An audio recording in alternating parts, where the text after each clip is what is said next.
Across the sun now. Across the sun now.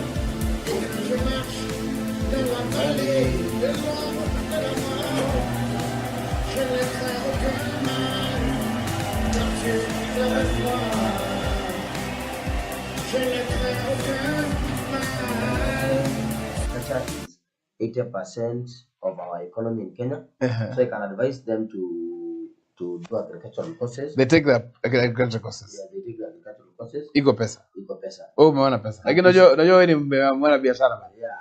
Iko pesa. Make a date with me every Monday to Friday, 7:15 to 9:15 in the morning here at the Farmers Media, the breakfast show. Let us start the day right here. This is Nawanasia.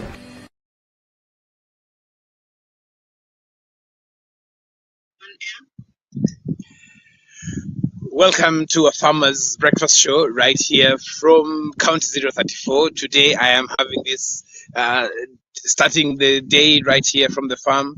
And one of the things that we want to talk about today is resilience in terms of farming, but most importantly, resilience in terms of climate change. How do farmers then can prepare themselves? We are also in the process of starting the Africa Climate Summit, which is starting next week, and we hope that we will also meet you there to be able to exchange notes, to get to understand what is going on, what is happening, but most importantly, how are farmers involved in actually making sure that this is a success story. And the talks about climate change is not just but a story. It is something that for sure farmers can be able to benefit from, but also not apart from benefiting from it, farmers can actually understand what is really happening in the climate space.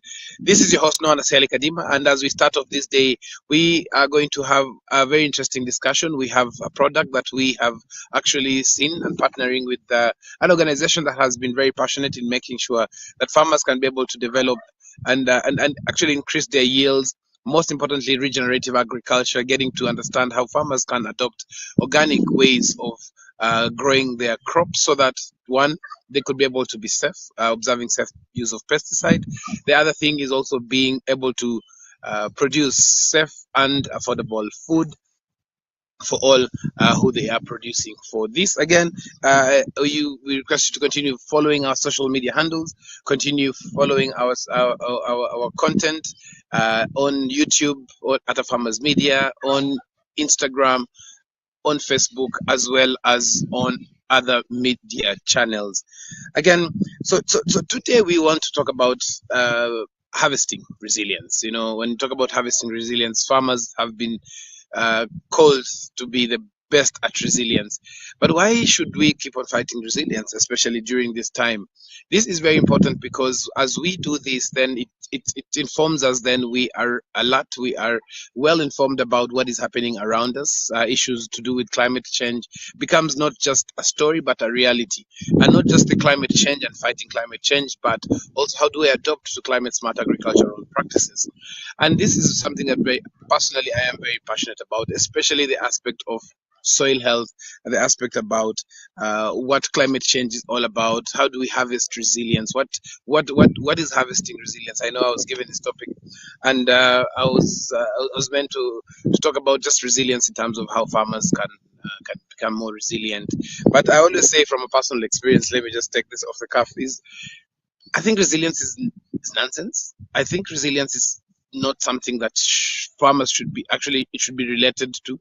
Why? Because then it means that we are always planning to fight. We're always planning to counter. We are always planning to get it right in a certain way.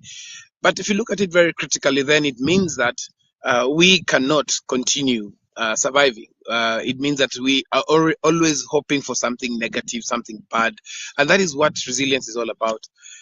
However, this is a bit different. What we are discussing today and moving forward is a bit different because one thing, it means that first of all, we have to understand what climate change is. We also have to understand why what is happening, why the climate is actually changing, what is our role in climate change, and how does it affect us. in our activities, in our yield, in our livelihoods, but most importantly in the environment, because we cannot separate. We are not an island. No man is an island, and farmers can never be in an island. So today I am actually having this show right here from my farm, and I will be inviting you guys to be able to just to be part of this. And so, what is climate change? What do we talk about climate change in relation to agriculture? We know that a lot has been said about farming, about agricultural practices contributing to high carbon emissions. But then why should we then talk about climate change? And yet we are the ones who are participating in it. So there are very many different types of climate change discussions going on. Very little of it is actually related to agriculture. We know that very few farmers have actually been invited or allowed to be part of the Africa Climate Summit. And this is one of the things that we ask ourselves: why is this happening? Why is this that we are not being involved when and how we should be involved? And we see, because of one of the things that the challenges that actually facing is because agriculture is not looked into as an opportunity for growth of the livelihoods of the farmers. It is actually looked into as a way of raising crops and growing crops and taking to the market. Hence the reason why we have to start looking at ourselves and ask ourselves, what are these climate resilient farming systems that we can be able to start adopting? And this means that we are alone to some extent. Yes, to some extent, yes, we are alone. But as we walk in this journey alone, what else can we do? We are really excited to see the engagement, the support that we are actually seeing from our president here in Kenya, Dr. William Samoei Ruto, who has dedicated a lot of its energy into making sure that agriculture is functioning. Farmers are actually successful in what they were doing. But we should not forget that farming and agriculture in totality is a devolved function. So it means that as much as the national government will be able to talk about this and have set up policies, which policies are already there, it means that the county governments have also to come up very quickly, start up very fast, and make sure that this is a success story. It is not just a story, but it is a successful one, making sure that farmers are getting the right support. I was talking to a friend of mine right here from the farm yesterday, who we had the show yesterday with, that is Solomon Mwanza. I almost called him Dr. Solomon Mwanza. I'll be sharing a few videos later on, and on what we just went through, especially yesterday from the studio, discussing about apiculture, and then coming right in the farm for him starting to inspect the beehives that we have here. And then even late at night, we actually opened one of the beehives that have been colonized. We managed to see actually one of the queens. We'll be sharing that in the next few hours, courtesy of my team there. And one of the things that we were discussing yesterday was just the lack of existing bee forage. And when we talk about climate change and climate resilience, my friends, we don't have to talk about the big terminology. We don't have to talk about the big, massive things that we are seeing, climate change, technologies, agri-tech and all that. No. Some of the basic things that actually Solomon took me through was just basically, how do you make sure that you, as a bee farmer, as a beekeeper, as an apiculturalist, you actually have bees colonizing your beehives all around here, so that at least on a minimum you can get 3 or if not 4 harvests in a year. And so when we looked around the farm, we saw quite a number of things, and you can see behind me I have quite a number of orange trees. We have mangoes here. We'll be sharing some of that in the next few minutes. We have avocados growing up, have bananas. And some of the things that we are discussing in the show yesterday was actually one of the things that we would like to mention here. Being climate smart, adopting climate smart agricultural practices comes in many ways. Remember, 50% of production of food is necessitated by bees. Why? Because of pollination. Simple. If our crops are pollinated well, you get big fruits, big healthy fruits. You get better flowers, and it means that then you can easily say that you can be climate smart. But we broke it down again yesterday, and as I discussed this, it would be really nice for us to exchange notes. And with that, I say, if you have any comments, please put it in the comment section. But also, more importantly, get to understand what some of these basic climate smart agricultural practices are. So we discussed and said we need to have bee forage all around here, even if you don't have a beehive.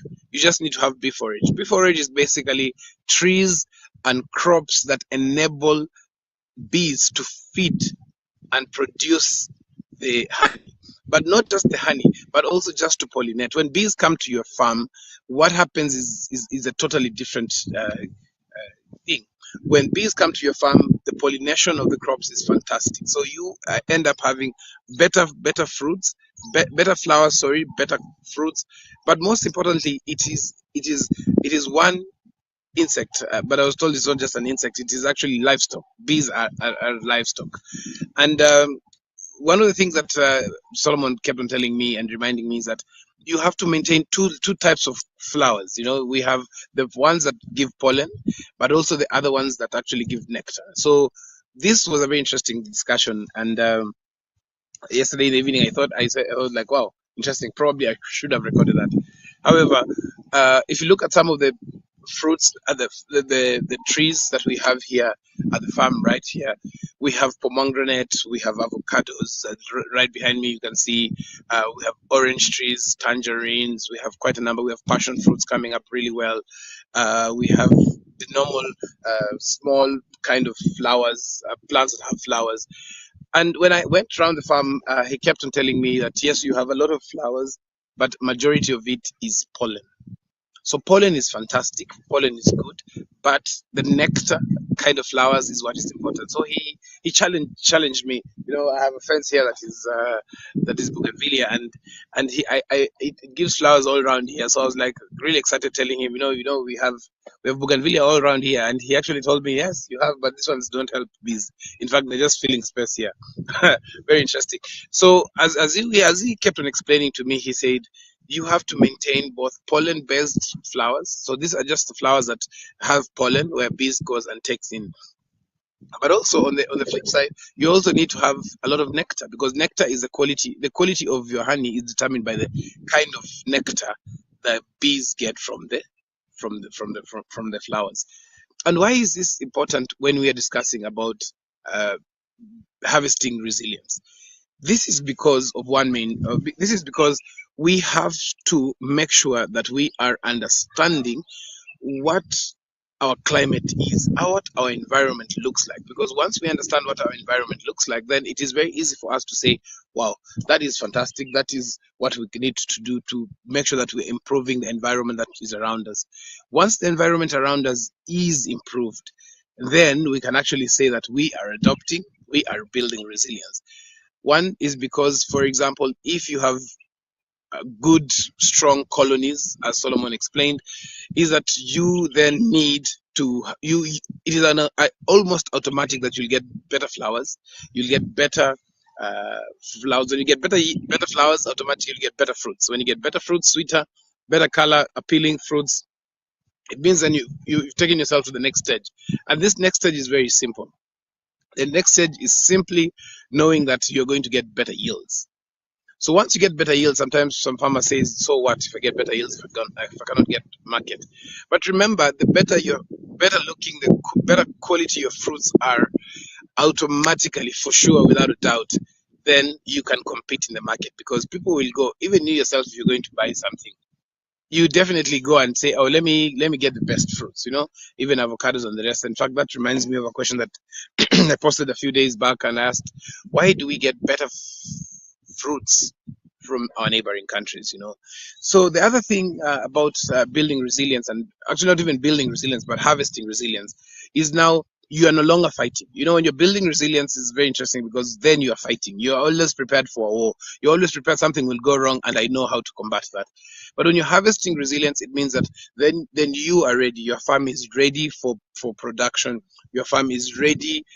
You've developed very good soil textures and all that.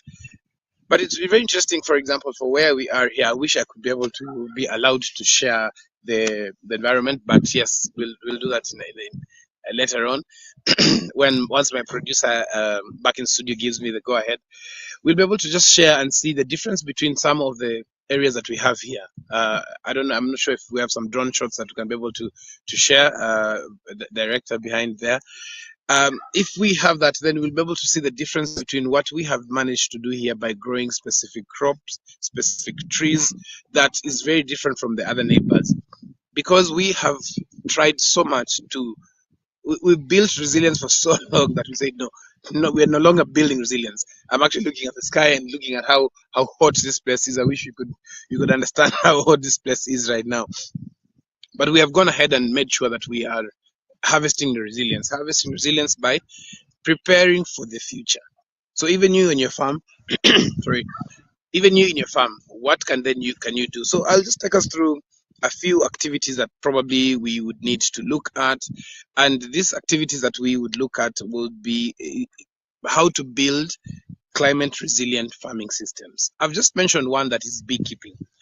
And why beekeeping is important is because beekeeping is an easy task. It's an easy task, but I'll not just say that it's very easy. It is a task, that an activity on your farm, that if you do and you do it really well, you get better fruits, better flowers, better fruits, as we have seen, but you also harvest honey, which is really nice. One Langstroth beehive can actually give you close to 10 kilos in one harvest. If you are to harvest it really well and maintain the colonies well, you can harvest up to 40 kilos of honey every year. So let's do a simple mathematics. And simple mathematics, that's 40 kilos for one beehive. If you have 10, as Solomon mentioned, that 10 is 10 beehives should be something that you should actually start with. So if you look at it and say you're going to have 10 beehives, very interesting, because these 10 beehives would give you 400 kilos of honey every year. 400 kilos of honey every year, times, on the lowest case, probably 500 shillings per kilo of honey. That's 200,000 Kenya shillings. And if you look at it, this is just bees. They are there. You're not doing anything. Apart from making sure they have water, they have an environment that is friendly. That is 200,000 shillings as a revenue over and above what other crops that you're going to harvest. If you're going to have watermelons, bananas, a lot of pollination is going on there. Meaning, when the pollination is going on, it means that the quality of your crops will be higher, and that means that you'll also fetch higher in the market. Over and above that, you're also maintaining the environment, so that is just one aspect of actually building a climate smart, climate resilient farming system. The other one, without a doubt, is irrigation methods. One of the things that is very critical that I adopted after quite some time was irrigation systems. And irrigation systems was something that everybody says they're using irrigation, so you find me as 10 years ago, I would be just a furrow irrigation farmer. I only looked for a farm that was next to a river that was, all the time. I would be fighting whether to put fuel in my car or use a border to the farm and put fuel in get fuel for my pump to pump water from the river. And I was okay. I mean, there was nothing much. My land preparation method was furrow irrigation, simple, cheap, affordable. You can maintain a furrow for 2 seasons. But then we looked at quite a number of things. How much water are we using vis-a-vis how much energy are we using to do what? To pump this water to the farm. And then I realized there's something not going on right. And that's when I actually adopted drip irrigation method. And I'll tell you for sure, without any doubt, drip irrigation system is the irrigation system that you should use. So when you are building a climate resilient farming system, don't think of the too complicated things that we probably, I think, agri-tech solutions. We are starting with something like pollination. We're talking about bees and forage. And when you are keeping bees and you start adopting bee forage, it means something very important. It means that then you are able to do what? To to grow crops, to plant trees that are resilient, uh, climate resilient, uh, also that are good enough for the bees, meaning then that you are uh, killing two birds with one stone per se. But also, as we've seen, that is just one aspect. We've seen the second aspect in drip irrigation. But I want us to dwell a little bit more on the drip irrigation, because drip irrigation is not just putting pipes on the farm and making sure they're emitting and all that. Let us look at some of the basic things that I have learned over the years, and I would like to take this opportunity to share with you. I was talking to some of the farmers a few days back who visited us. We have drip irrigation system, and then apart from the drip irrigation system, then we also have something that is very critical, is the quality of the drips. When you go and buy drips, sometimes they say you need PN8 or PN6 or PN10, and you wonder why. And the emitters that you have there are quite also different. We have some emitters that are 0.3 liters per hour. There is 1.3 liters per hour. There's 2.3 liters per hour. I know you can hear some of my poultry there, which I'll be sharing photos probably after the show in the comment section about what is happening here. So one of the things that you need to do is that you need to ask yourself, what amount of water does your crop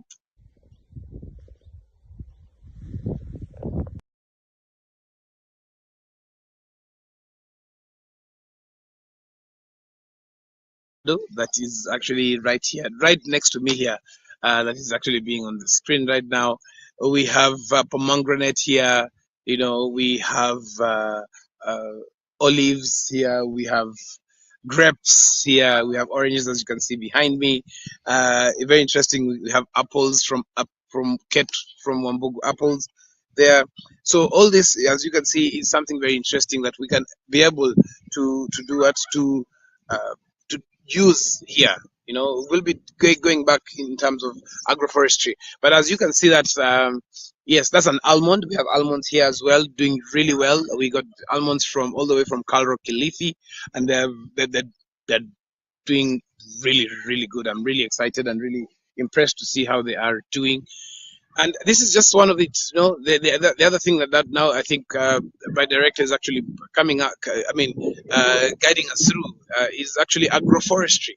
Agroforestry is is paramount for any farmer. Agroforestry is something that is very, very important for you as a farmer to practice. We have, as you can see, we have dragon fruit really coming on. Actually, the dragon fruit is just right behind me here. Yes. Yeah, the dragon fruit is right behind me. We have quite a number. We have around 600 dragon fruit plants here on the farm. We have quite a number of grapes here. We have avocado. Actually, the avocado that you've seen was the traditional old, which I was actually given by my dad. My dad used to really like. Um, he still does. He still does a lot of trees planting and all that. You know. Yes, but ever since he went into, he got a stroke. He's been bedridden for some time, and so I carry on this. I update him every day when I can. I'm able to visit him as well. Just that, and you see that is a system that he set up as we continued, and some of the trees that I have here, he is actually the one who. Grew them in his nursery and handed it over to me. So I have taken up and continued. So agroforestry, as we have actually been directed to actually look at now, is very important. Agroforestry is very important for us to analyze and see how can we be able then to grow which crops, which are these trees that we need to plant here, which are the crops that we need to plant there. Apart from that, how then do we take care of these crops?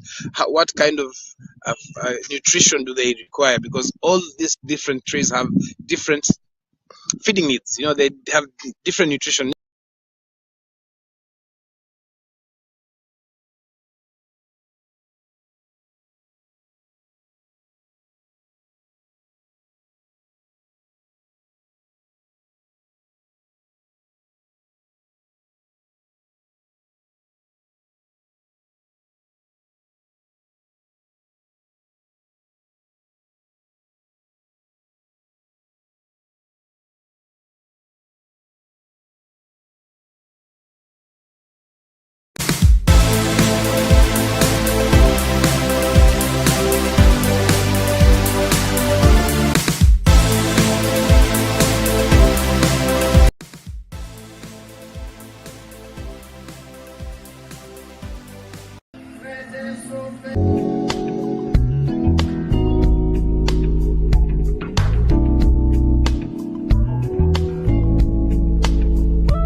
Drip irrigation is a type of micro-irrigation system that has potential to save water and nutrients by allowing water to drip slowly to the roots of the plants, either from above the soil surface or buried below the surface. The goal is to place water directly into the root zone and minimize evaporation. This system is very efficient because it delivers water directly to the plant roots, reducing water waste. It's often used in arid regions or during periods of water shortage, but it's also used in more temperate climates for its efficient and conservation benefits. Common uses include vegetable gardens, flower beds, trees, shrubs, and agroforests. It can be set up for both small-scale home gardens and large-scale agricultural operations. The system requires a water source, a method to distribute the water, usually tubes and hoses, and emitters which control the amount of water delivered.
Welcome back to the Farmers Breakfast Show right from Country 034. I am actually having a very interesting time here. And again, courtesy of the team back in studio, I am actually having this breakfast show right here in the farm. And a very interesting day right now. As we were discussing earlier and before we went for a break, one of the things that is very interesting is that uh, yes, is that we have an amazing day today, and as we had discussed, this harvesting resilience is basically how then do we adopt to agricultural climate, despite the challenges that are out there. How do we do this? And as I was went for the break, I was talking to you guys about my dad and what he's done, and very interestingly, in terms of what he has passed on. And this is something that I always urge I always urge farmers, if you can be able to do the same. You know, if we can be able to do the same and make sure that we have some things that we can be able to pass on. It's not just about the planting of crops. It's how do you plant, what do you plant, how do you adopt, how do you prepare for the future, how do you prepare to harvest resilience. You know, harvesting resilience is an activity that you have to keep on doing and keep on going. One of the things that also accompanies agroforestry, you know, we've mentioned about the bees, we've mentioned about the importance of bees, which is part of livestock. We will also talk about the livestock itself today, later on in this show. Agroforestry, you know, when you talk about agroforestry, there are some aspects of agroforestry that come in place and are very important for us to consider. And one of these things is basically irrigation system. So whatever activity you're doing, agroforestry, whether it is normal horticulture, whether it is livestock keeping, there's an aspect of it that is very important, which is irrigation systems. The irrigation systems that we put in place have to be considered, and as you consider these irrigation systems, then you have to ask yourself some very basic but very important questions, like what is the water quantity that my crops require. You know, it's very important to ask yourself that question. The other question you need to ask yourself is, which is the most effective way of watering my crops so that they can get the best of it in terms of the growing, in terms of the flowering, in terms of fruiting, and all that. Very critical, very important for you to actually consider that. Something else that is very important to also consider is which crops do well with the other crops. You know, you are not privileged today to see my farm, but once we have that, we'll be able to share that as well. You need to just ask yourself some basic questions, like, for example, which crops, which plant. For example, you can see right behind me here, I have an orange, a very interesting orange tree that had become stunted for some time, but I'll show you guys why it became stunted. It's very interesting because once we have that in mind, once we've understood that these are the crops that I'm growing, then which are the friendly crops? Which crops grow next to each other? And which other crops do well together? For example, things like passion fruit. Passion fruit can actually finish all the other crops that are next to it. You know, you can see right behind me there, we have some passion fruits growing, and right behind it here, there's an almond. I don't know if you can see the almond. I'll try and zoom in here. So we have an almond growing here, but we also have an orange here. We have an avocado here. So you also have to understand, what are you doing? And remember, what we're talking about is building resilience. We are not going to realize much later, like, oh, these crops don't do well together, so I have to chop one. You can imagine 2 years harvesting, almost getting into harvesting the oranges or the avocados, and then all of a sudden realize, oof, no, this is not doing well for me. You know, I need to do this. So you need to do your research well, so that you don't regret later on, or you don't go into now extra damage of actually saying, no, you know, I just need to make sure that something is going right. Start from the beginning. You know, start from the beginning. Focus on climate change as a way of doing your activities. You know, have that in mind constantly as you plan your farm activities, as you plan what to do and how to engage and how to succeed, basically. My apologies, my connection might not be very correct, so the images are a little bit blurred, but it's a very interesting day here. So as you do this, also get to understand what are the root bases of some of these crops. For example, if it is avocado, you know, is it grafted? What was it grafted with? You know, understand the source of your seedlings, understand your soil structure by doing a soil test. For the fruit trees, it's always good to do a texture test, because it then helps you to understand the 1 meter down there where the roots will be eventually. How does it look like? Is it good enough for my fruits? Is it good enough?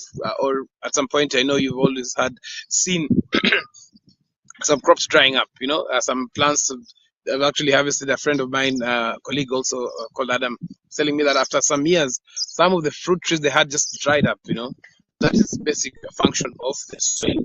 So that is also another way that when you talk about building resilience, something that is very critical for you to actually analyze and see that.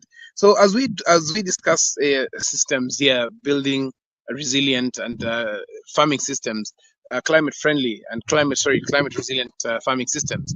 Another aspect of it is, apart from the agroforestry and the irrigation, another aspect of it that is very important for us to look at is livestock. So now, when we talk about livestock, I want to talk about just probably a few, not all. I don't have experience yet in camel farming, and yet here it is also very promising, and you can get a lot of money out of it. I hear one camel is 100,000 shillings. Very interesting discussion. So what I want to talk about is basically cows. I am not very good at dairy cows. I just enjoy drinking milk.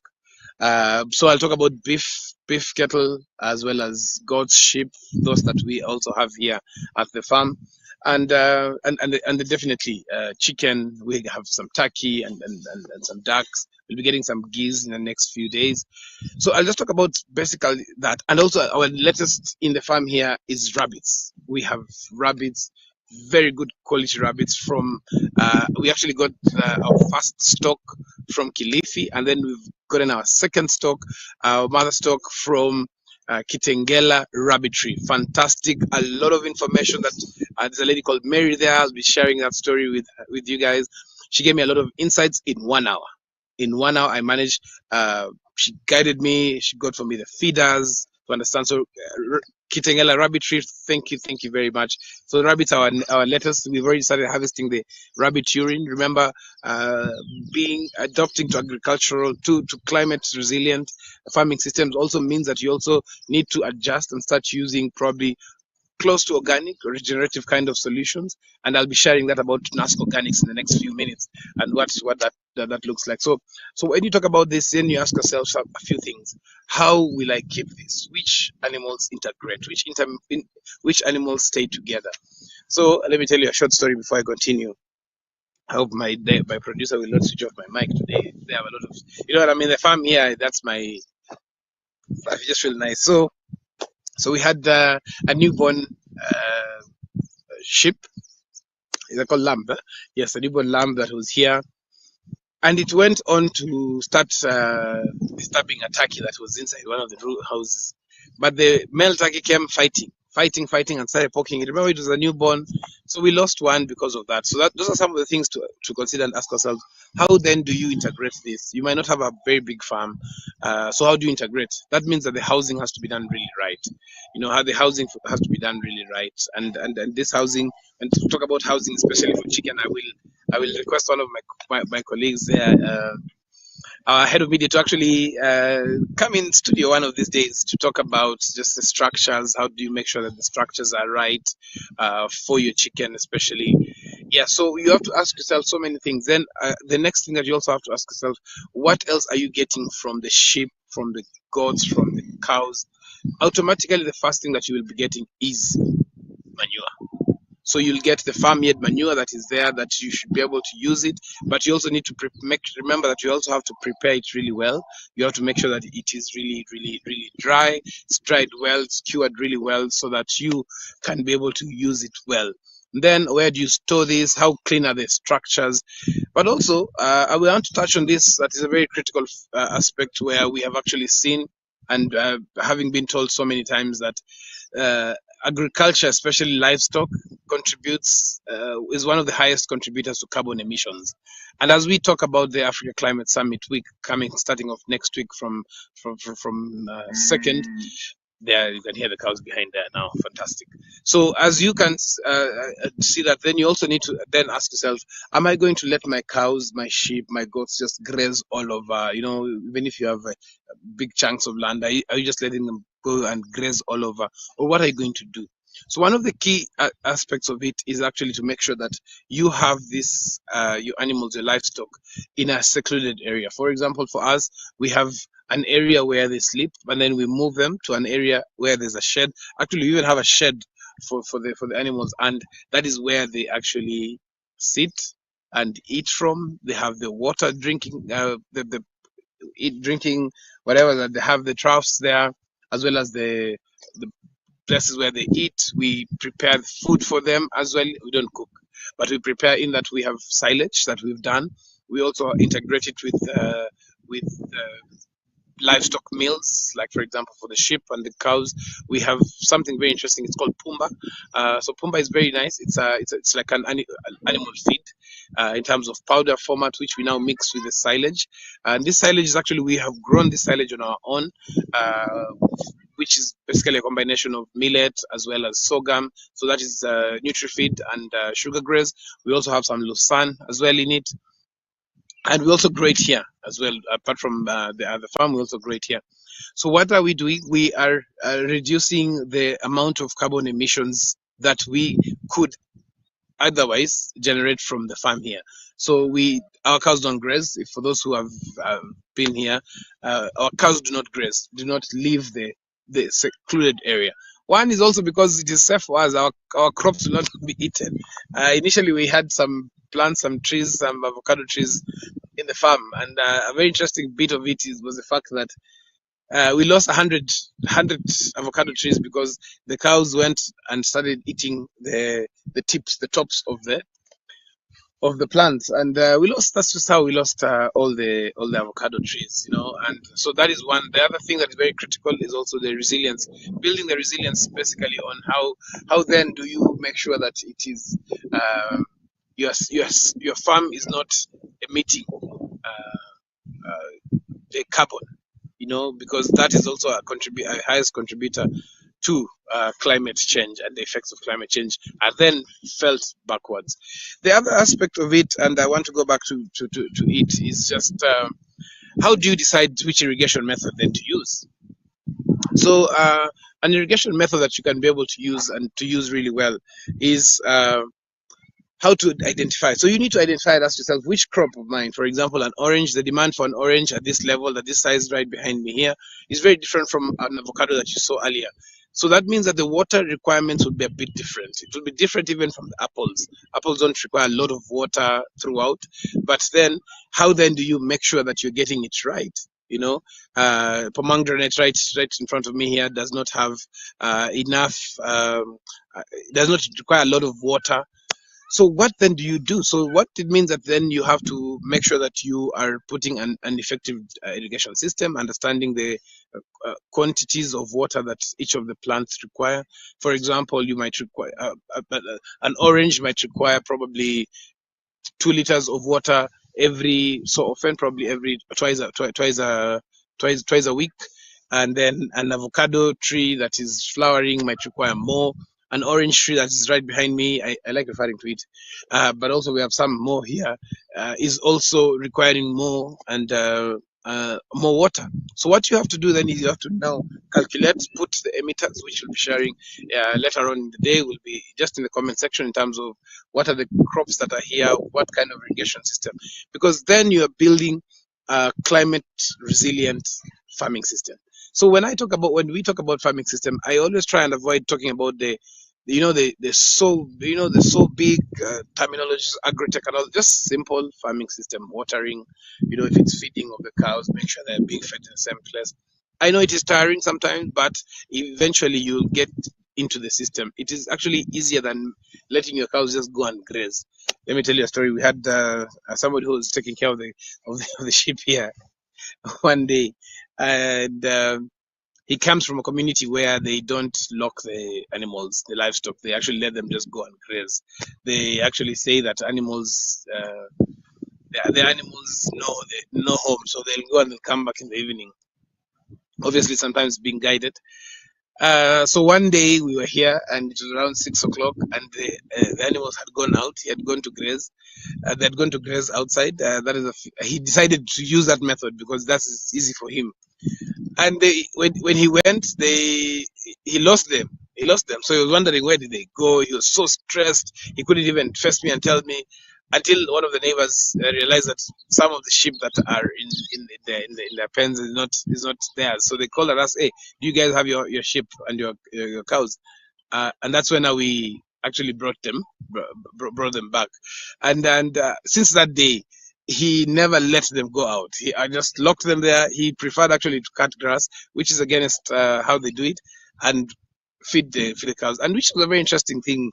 And this taught us a very some things that sometimes probably it's a cultural activity. However, as much as it is cultural, then it means that are we really adopting to the climate resilient kind of doing things? Definitely not. So that is one of the things those are some of the three things that I really wanted to share with you guys today in terms of how do we harvest resilience, how do we make sure that we are harvesting resilience when it comes to adopting to climate smart technologies, climate resilient systems. Now let us go to something else that I promised to share with you. So we have this in this very interesting partnership that we have just started with NASCO Organics, and I'd like to share with you some of what this looks like. So I'll be sharing something about NASCO Organics, which is an organic, 100% organic foliar fertilizer. And what it does, so I don't know if my director has it on screen so that I can be able to share much more about.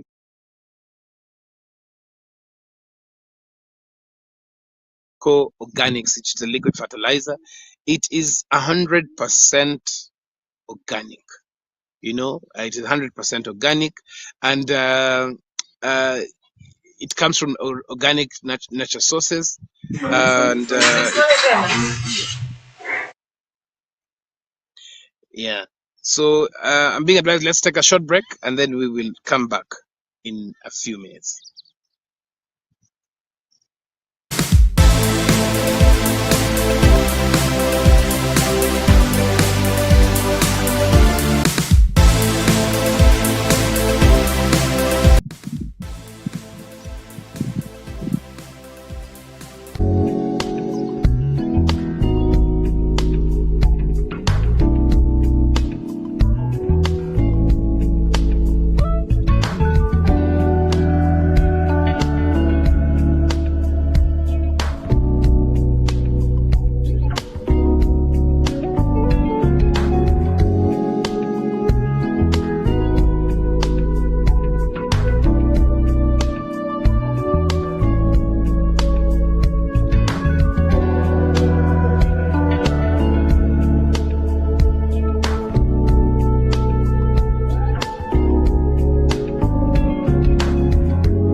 Across the sun now,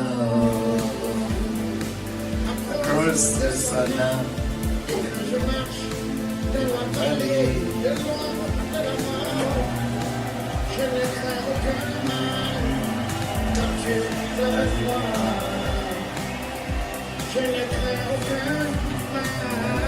Agriculture is 80% of our economy in Kenya. So I can advise them to do agricultural courses. They take the agriculture courses. Yeah, they take the agricultural courses. Iko pesa. Iko pesa. Oh, umeona pesa. Lakini unajua wewe ni mwana biashara. Yeah.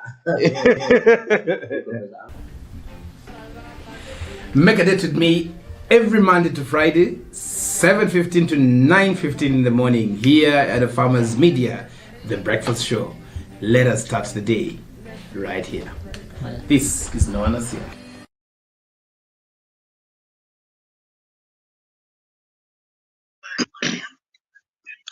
Welcome back to our Farmers Breakfast Show. As we go to the last segment of this morning show today, we had a slight challenge. It's very interesting that we are learning also and making sure that this is a success. So, as before we went for a break, I was talking about a very interesting partnership that we have with NASCO Organics, who have actually developed. This is one of the products that they've developed. Initially, they had good partnership with others organizations, but now they have developed their own, which is one of the best. If you can see some of the fruits, some of the pictures that we share from our farm, something that we've only used NASCO Organics, which is a liquid fertilizer. We'll be sharing, I think on the screen, we'll be sharing what this is all about in the next few minutes. But basically, what are some of the benefits with using NASCO Organics? It is organic, as you can see there on the screen. Then it is a slow release, meaning it provides nutrients gradually, supporting steady plant growth. The other thing that is there is that it has high nutrient content, especially essential for the plant health in all stages of a crop. The other thing that is very interesting about NASCO Organics is that you can also drench it. And when you drench it, then it helps improve the soil structure and nutrient availability, something that is very important and very critical as well. The other thing is that it is environmental friendly because it is non-toxic and safe for the environment. As you can see, I just love the packaging. One of the things that I just love about it is just the packaging. And then also the fertilizer helps balance the soil pH for optimal plant growth. And the most important thing about it, one of the most important things, is that there are no chemicals added on it.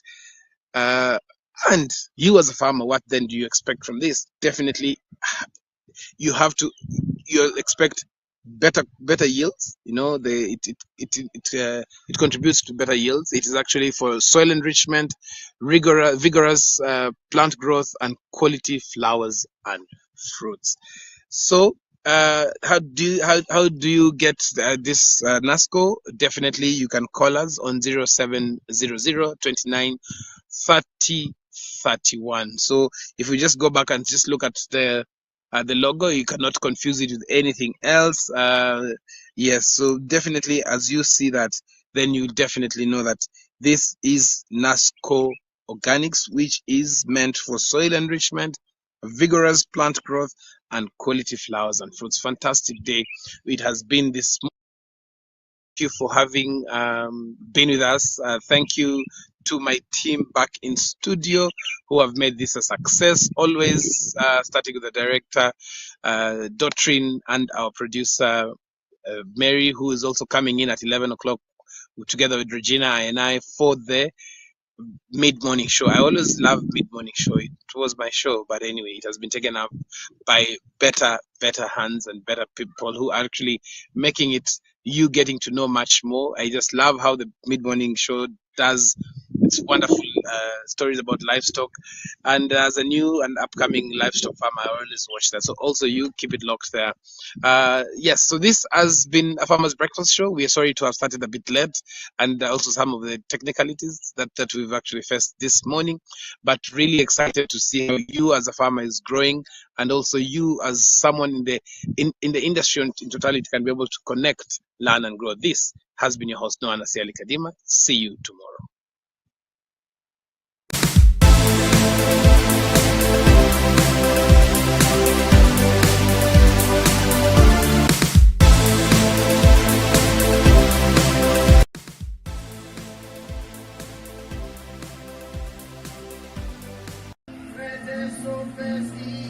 Across the sun now,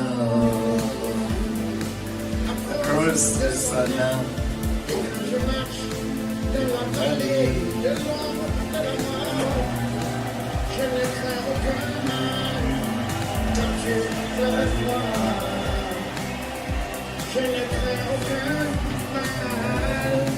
Agriculture is 80% of our economy in Kenya. So I can advise them to do agricultural courses. They take the agricultural courses. Yeah, they take the agricultural courses. Iko pesa. Iko pesa. Oh, umeona pesa. Lakini unajua wewe ni mwana biashara bana. Yeah.